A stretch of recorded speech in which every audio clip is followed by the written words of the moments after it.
नमस्कार, ओंकारोवाणी पर आपका स्वागत है। मैं हूं वेद प्रकाश और आप इस 7 बजे का ये खास पेशकश लेकर हाजिर हूं मैं। और इस पेशकश में आज हम बिहार झारखंड की उन तमाम खबरों की बात करेंगे जो दिन भर सुर्खियों में रही। बातें होंगी घोषणा पत्र से जुड़ी हुई, बातें होंगी पटना में लाठीचार्ज, दो प्रदर्शन हुए वहां पर जहां लाठीचार्ज और वाटर कैनन का पुलिस ने प्रयोग किया। उसके अलावा एक ऐसी महिला की हम बात करेंगे जो उपायुक्त से मिलकर अपने पति की हत्या करने की इजाजत मांग रही है, इसकी भी बात करेंगे। साथ ही साथ बेगूसराय ले चलेंगे जहां दिखाएंगे किस तरह तालिबानी फरमान के तहत तालिबानी फरमान जारी हुआ और पंचायत में एक शिक्षक को सरेआम सबके सामने मुखिया ने पीटा। सभी पहलुओं पर बात करेंगे, लेकिन सबसे पहले शुरुआत करते हैं हम घोषणा पत्र की। घोषणा पत्र चुनावी दिनों में बहुत महत्वपूर्ण होता है और सभी पार्टियां घोषणा पत्र के जरिए सभी जो जनता होते हैं, मतदाता होते हैं, उनको लुभाने की कोशिश करती है। कई पार्टियों के घोषणा पत्र जारी हुए हैं, लेकिन बीजेपी ने घोषणा पत्र अभी तक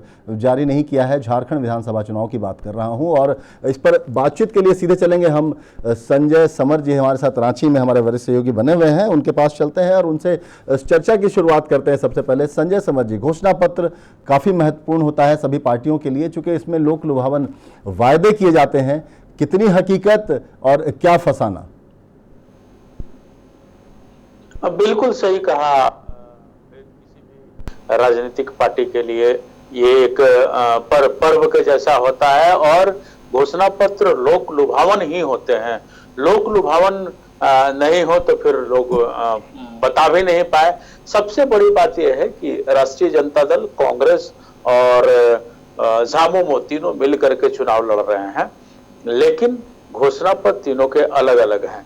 वादे वो एक बात है, प्यार वफा ये सब वादों का क्या कुछ उसी लाइन पे चल रहा है। इसमें कोई नई बात नहीं आई है। अगर राष्ट्रीय जनता दल की बात करें तो राष्ट्रीय जनता दल ने अपने घोषणा पत्र में जो इन्होंने जारी किया है, इसमें इन्होंने लिखा है कि बिना भेदभाव का काम होगा, पिछड़ों के लिए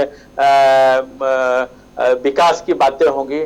एक अहम बात राष्ट्रीय जनता दल ने जरूर जोड़ा है कि झारखंड के कुछ इलाके हैं जहां पिछड़ों को रिजर्वेशन नहीं है।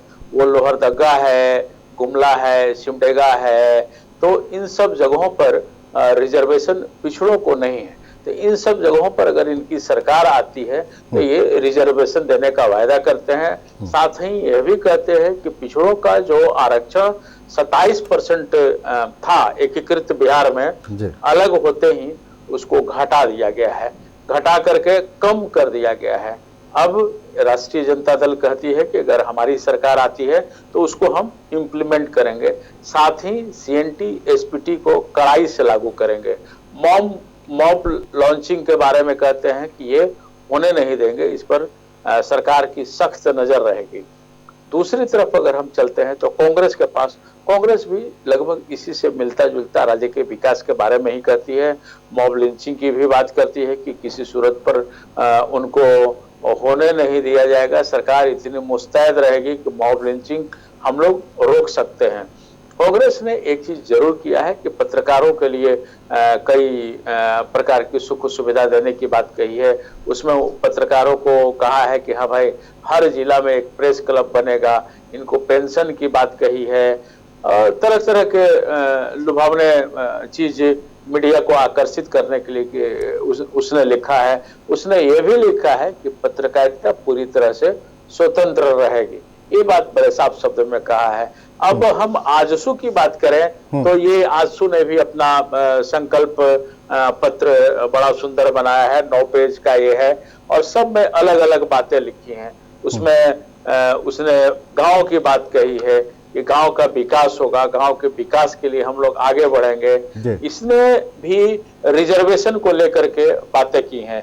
इसने कहा है कि आबादी की संरचना और पिछड़ेपन को ध्यान में रखते हुए पिछड़ों को 27%, अनुसूचित जनजाति को 32% और अनुसूचित जाति को 14%, मतलब कुल ये लोग जो बात कर रहे हैं कि इनका जो भी रिजर्वेशन होगा वो कुल 73% रिजर्वेशन की बात ये कर रहे हैं। साथ ही इनका एक वादा और हो रहा है कि जो स्टूडेंट, जो विद्यार्थी, जो युवा ग्रेजुएशन कर लेते हैं, मतलब स्नातक पास कर जाते हैं, जी। तो उन्हें 2100 रुपये प्रति माह प्रोत्साहन राशि दी जाएगी। नौकरी का भी वादा जरूर ये कर रहे हैं, लेकिन नौकरी कैसे मिलेगी ये आजसू नहीं बता पा रहा है कि हाँ हम नौकरी कैसे दे पाएंगे, इस पर कोई चर्चा नहीं कर रहे हैं। हाँ, यहाँ का जो मुख्य मिनरल है उसका जो ऑफिस है कोल इंडिया, डीवीसी, ये दक्षिण पूर्व मुख्यालय का जो रेलवे है,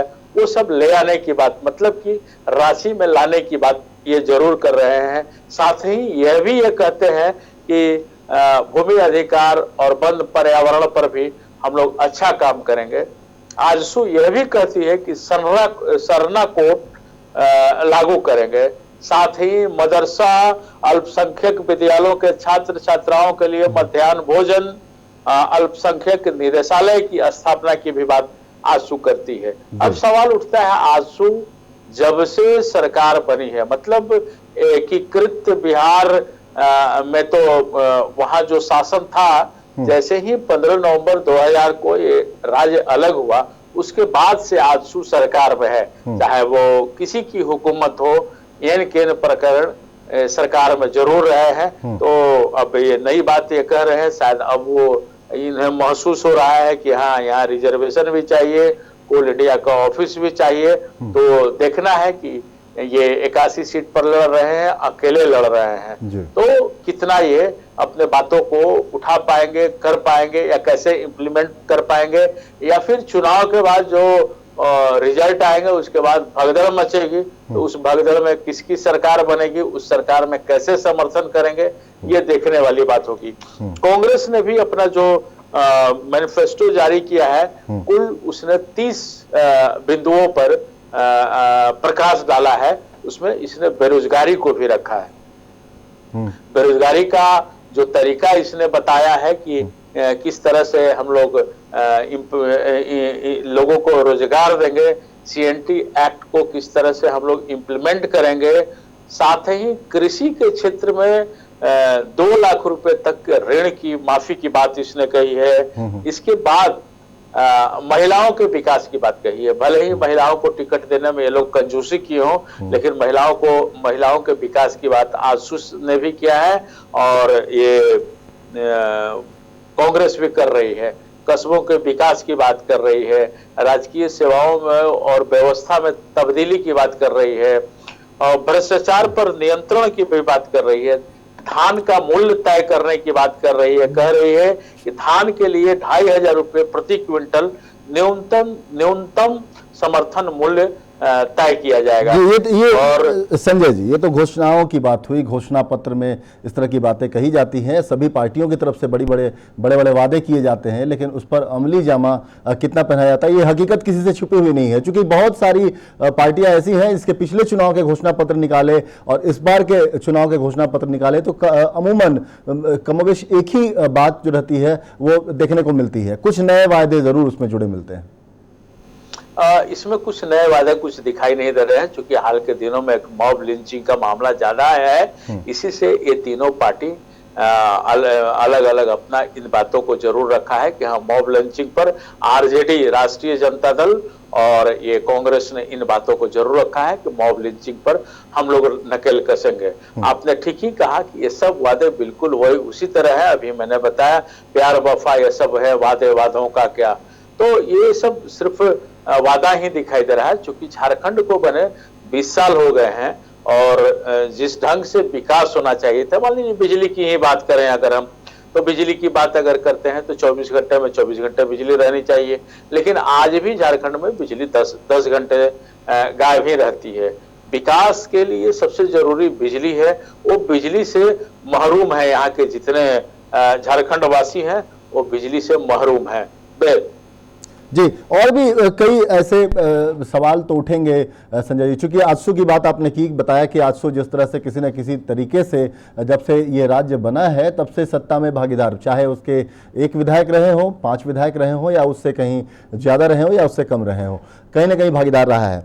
सरकार से हटकर, बीजेपी से हटकर, कह सकते हैं कि गठबंधन से हटकर पहली बार चुनाव अकेले अपने दम पर चुनाव लड़ने की ये कोशिश में जुटे हैं। सुदेश महतो कुनबा अपना बढ़ा रहे हैं और इस बार कोई शक नहीं और कोई संदेह नहीं कि कई नाराज दिग्गज जो थे विभिन्न पार्टियों के, चाहे वो कांग्रेस से हों, जेएमएम से हों या बीजेपी के हों, उन्होंने आजसू का दामन थामा है और इस बार चुनावी रण में वो मैदान में है। तो सवाल ये उठता है कि क्या आजसू अपने इन वायदों के साथ, इस घोषणा पत्र के साथ जो सरकार में शामिल रहे हैं, उसके बाद फिर उन्हीं चीजों के साथ जो समस्याएं बनी हुई थी और बनी हुई हैं अभी भी, उसको लेकर जनता के बीच जाएंगे तो इसका कितना असर पड़ेगा मतदाताओं के मन मिजाज पर और किस हद तक इसको वोट में कन्वर्ट कर पाएंगे आजसू के नेता?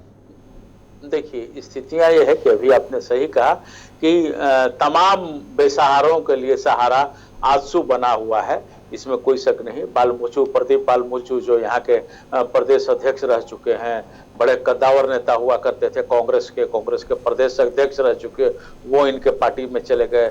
अभी उठा करके देखे तो मतलब जितने भी लोग अपने पार्टी से निराश हो गए, विक्षुब्ध हो गए, दुखी हो गए, उनको आजसू ने सहारा दिया है। आजसू इस बार पहली बार 81 सीट पर चुनाव लड़ रही है। आरजेडी, कांग्रेस, झामुमो एक अलग गठबंधन है। दूसरी तरफ हम देखें तो झारखंड विकास मोर्चा भी पहली बार 81 सीट पर लड़ रही है। तो आजसू का जहां तक बातचीत है, आजसू ने एक नया नारा दिया है कि अब गांव की सरकार।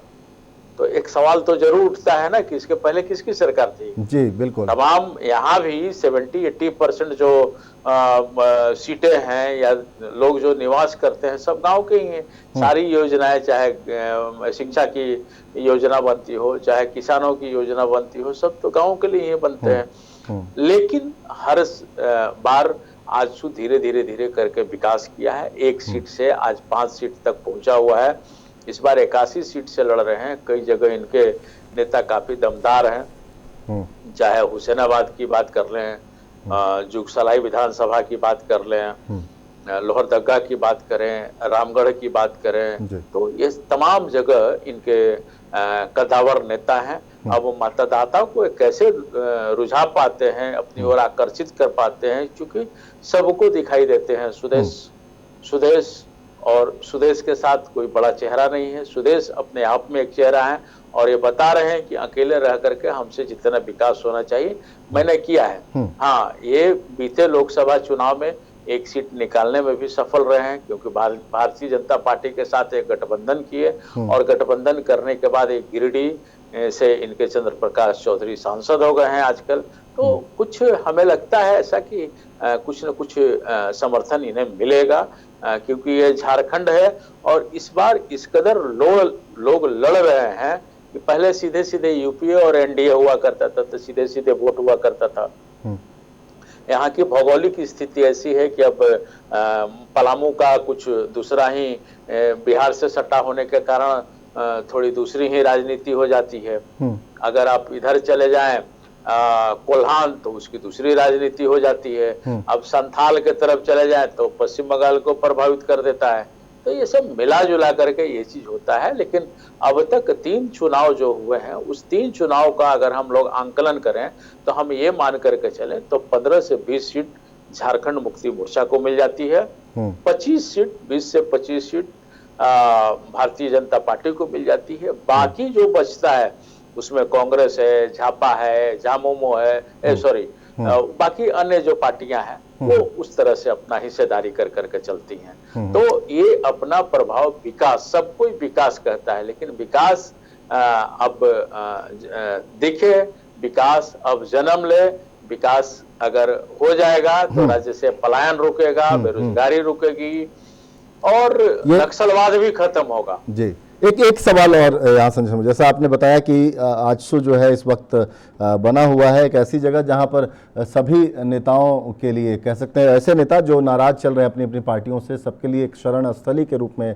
काम कर रहा है और आजसू भी अपना कुनबा बढ़ाना चाह रहा है। लेकिन ऐसी परिस्थितियों में जब आजसू की तरफ लोगों का रुझान बढ़ रहा है तो ये ना भूलना चाहिए कि आजसू में पिछली बार सुदेश महतो अपना सीट बचाने में नाकामयाब रहे थे और जेएमएम से अमित महतो ने उन्हें मात दी थी सिल्ली विधानसभा क्षेत्र से। हालांकि काके सिल्ली के लिए बहुत कुछ किया है उन्होंने, जो ज़मीन पर दिखता भी है, लेकिन बावजूद इसके मतदाताओं का जो मन मिजाज है उसको सही तरीके से टटोल नहीं पाए और कहीं ना कहीं ये हार में तब्दील हुआ। और यही वजह था कि इस बार कैबिनेट में शामिल होने से वंचित रह गए सुदेश महतो।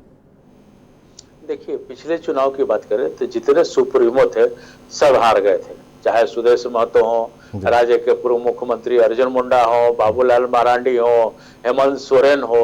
तो पिछले वर्ष 2014 के चुनाव की जो बात अगर हम करते हैं तो उसमें सीधे नजर आता है कि तमाम लोग की ऐसी बयार बही कि सारे के सारे दिग्गज जो दिग्गज थे धूल चाट गए थे।